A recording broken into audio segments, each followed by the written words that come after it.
네, 2022년 2월 20일 주일 뉴욕 야고보 선교교회 주일 예배 함께 은혜 나누실 하나님 말씀 신약성경 고린도 후서 12장 7절로 10절 말씀 되겠습니다.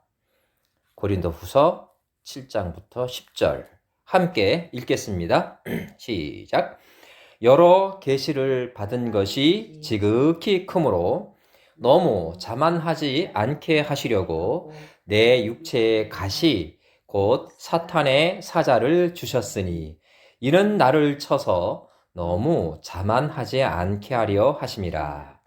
이것이 내게서 떠나가게 하기 위하여 내가 3번 주께 간구하였더니 나에게 이르시기를 내 은혜가 내게 족하도다.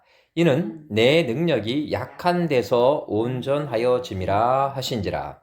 그러므로 도리어 크게 기뻐함으로 나의 여러 약한 것들에 대하여 자랑하리니 이는 그리스도의 능력이 내게 머물게 하려 함이라. 그러므로 내가 그리스도를 위하여 약한 것들과 능력과 궁핍과 박해와 공고를 기뻐하노니 이는 내가 약한 그때에 강함이라.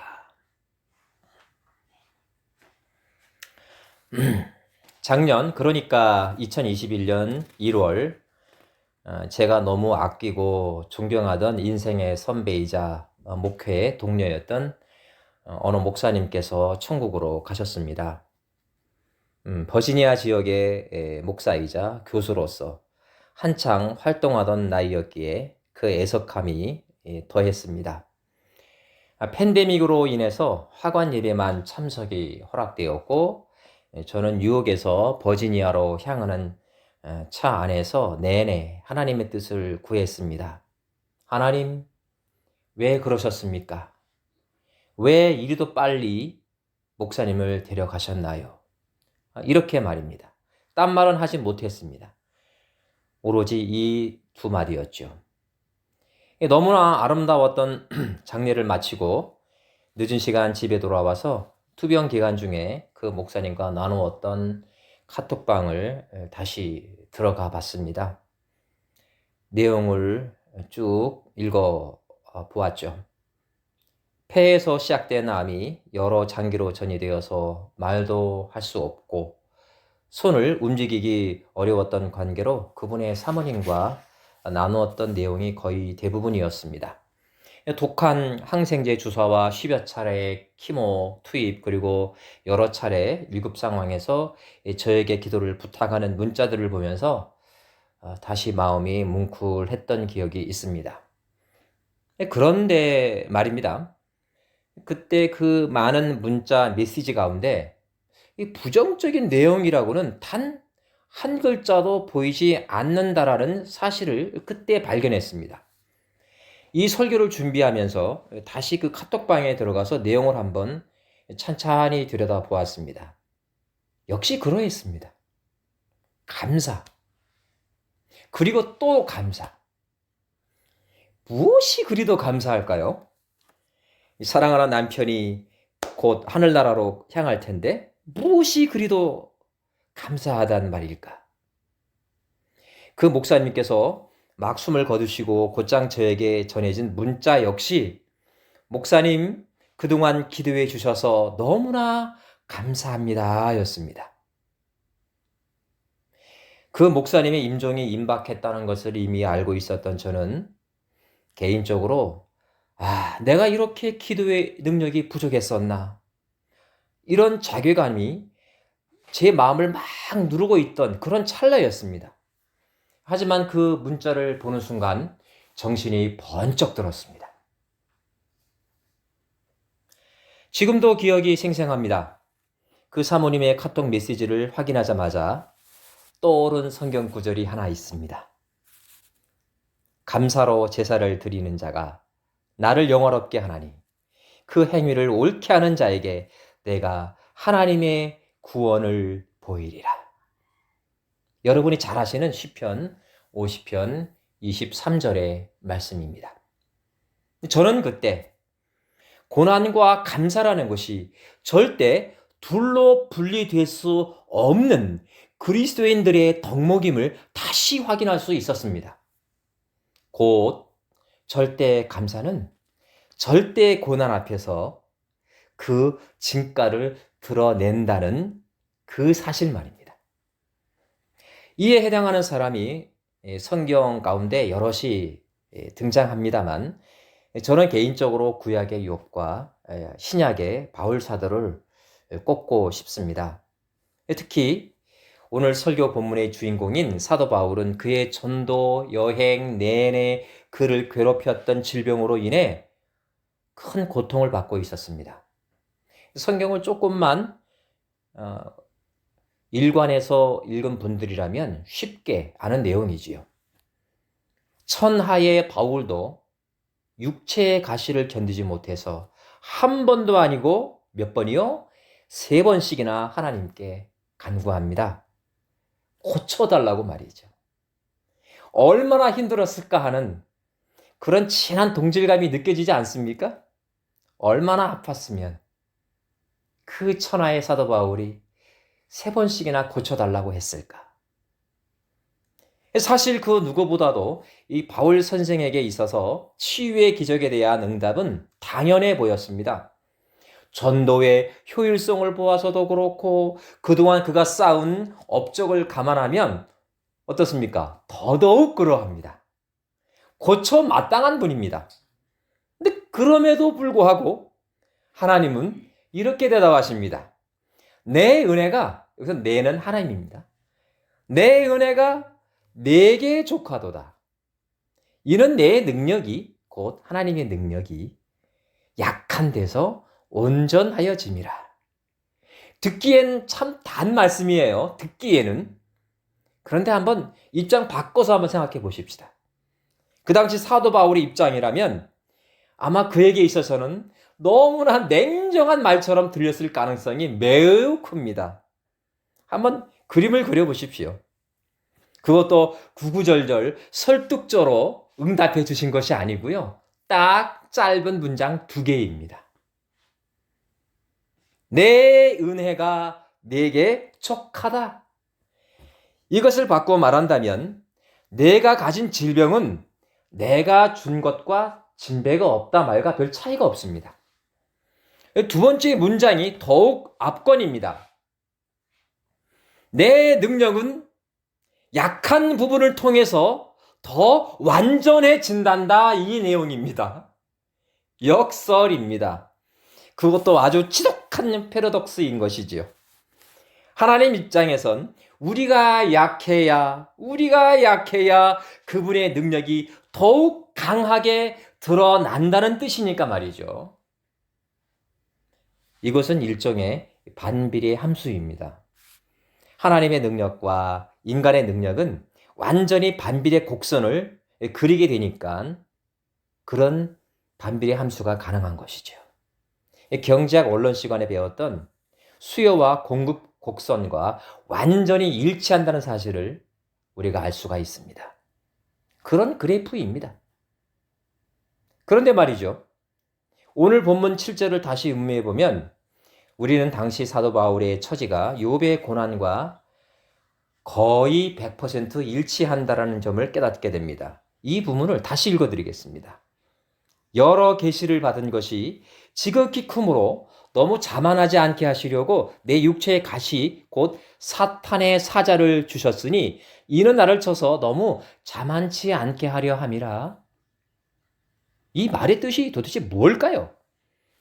네, 오늘 읽지는 않았지만 오늘 본문의 윗부분을 읽어보게 되면 바울은 14년 전에 셋째 하늘에, 또 어떤 분들은 3층 천 이렇게 말하기도 합니다. 이 셋째 하늘에 이끌려 올라가서 천국의 비밀을 체험한 사람이었습니다. 아무나 체험하는 게 아니죠. 그곳은 낙원이었고, 오늘 말씀 그대로 읽어드리면 그곳은 낙원이었고 그곳에서 사람의 말로는 도저히 표현할 수 없고 알아들을 수 없는 여러 계시에 대한 은혜를 자신이 입었다라고 기록하고 있습니다. 한마디로 바울은 하나님께서 선택한 특별한 사람이었다, 그런 뜻이죠. 그래서일까 하나님은 그가 교만해지는 것을 염려하셨습니다. 바울의 말을 직접 빌어보면 이 교만을 낮추는 수단이 바로 육체의 가시였고 질병이죠. 육체의 가시였고 그는 이것을 사탄의 사자, A messenger of Satan 이렇게 명명했습니다. 사탄의 사자다. 이런 바울의 처지와 욥의 고난을 비교해 하려면 욥기 1장 1절을 읽어보면 쉽게 이해됩니다. 욥기 전체를 읽을 필요도 없습니다. 욥기 1장 1절을 읽어보면 바울의 고난의 크기를 가늠할 수가 있다는 것이죠. 이렇게 기록되어 있습니다. 욥은 온전하고 정직하여 하나님을 경외하며 악에서 떠난 자더라. 네, 욥은 온전하고 정직했습니다. 더 나아가 하나님을 경외하는 의인이었습니다. 이게 뭡니까? 영적으로나 일상생활적으로도 완벽한 사람이었다라는 겁니다. 영적인 부분뿐만 아니라 일상생활 가운데서도 굉장히 의로운 사람이었다 이겁니다. 신앙과 생활의 일치를 이루는 사람이었다. 바로 그 말씀인 것이죠. 도무지 흠 잡을 때라고는 하나도 없는 그에게 하나님은 고난을 주셨습니다. 그것도 사탄이 욥을 괴롭히는 그런 방법으로 말이죠. 차라리 하나님이 직접 주셨으면 괜찮을 텐데 오늘 바울의 말처럼 사탄의 사자를 활용해서 고난을 받았으니 얼마나 이해하기 어려운 고난이겠냐 말이죠. 하루아침에 그의 자녀 10명이 사망했습니다. 성경엔 대풍, 쉽게 말하면 큰 바람이 그들을 덮친 결과였죠. 평생을 모은 재산은 도적대에게 단 하룻밤 사이에 다 털렸습니다. 그의 온몸은 악창이 났습니다. 그의 아내는 그를 저주하고 떠났습니다. 어느 신학자는 욥이 당한 고난 기간을 30년으로 분석합니다. 상당히 과학적으로 분석한 내용이에요. 1년도 아니고 3년도 아니고 30년 동안 온몸에 욕창을 안고 살아간 거예요. 이로써 욥과 바울이 당한 고난의 공통점이 매우 명확해집니다. 지은 죄도 없이 하나님께서 부리시는 사탄이 가져다 준 고통이라는 건 말입니다. 그것도 다시 반복해 드립니다. 단기간이 아닌 상당한 시간에 걸쳐 육체의 가시를 그들이 몸에 지닌 거죠. 사랑하는 성도 여러분, 이 성도에게 주어지는 고난은 일종의 훈장입니다. 믿으시면 아멘. 훈장은 평범한 작전을 수행한 군인에게 주어집니까? No, 절대 아닙니다. 그들에게 주어지지 않습니다. 목숨을 건 상황에서 많은 전우들을 위해서 희생한 사람 혹은 살아남은 사람, 그들에게 주어지는 영예입니다. 심지어 세월이 한참 지나서 그 자손들에게까지 주어지기도 합니다. 그 영예로움이 너무나 크기 때문입니다. 여러분 스스로가 나는 신실한 그리스도인이라고 생각하십니까? 그렇다면 왜 내게만 이런 고난의 쓴 잔이 주어지는가 하고 의문을 가질 필요가 없습니다. 하나님께서는 평생 독신으로 복음 전도를 위해 목숨을 바친 바울에게 육체의 가시를 주셨습니다. 그가 미워서일까요? 아니면 그에게 숨겨진 죄가 있어서일까요? 성경엔 기록되어 있지 않지만 우리가 모르는 하나님과 바울 사이에서만 존재하는 그런 더러운 죄가 있어서 하나님이 내리친 걸까요? 그런 추론이 가능하지 않습니까? 그런데 말입니다. 그게 아닙니다. 하나님은 결코 그런 분이 아닙니다. 지난주 신명기 24장과 26장 말씀을 살펴본 것처럼 하나님은 나그네와 과부 그리고 고아를 섬세하게 살피시고 그들을 먹여주시는 분이십니다. 그런 분이 바울을 고의로 고난을 줬다라는 것은 논리적으로 성립을 하지 않는 것이죠. 하나님은 말이죠, 고난이라는 도구를 통해 여러분과 저를 단련하시고 겸손케 만드셔서 더 강한 하나님 나라의 일꾼으로 만들고 계십니다. 믿으시면 아멘.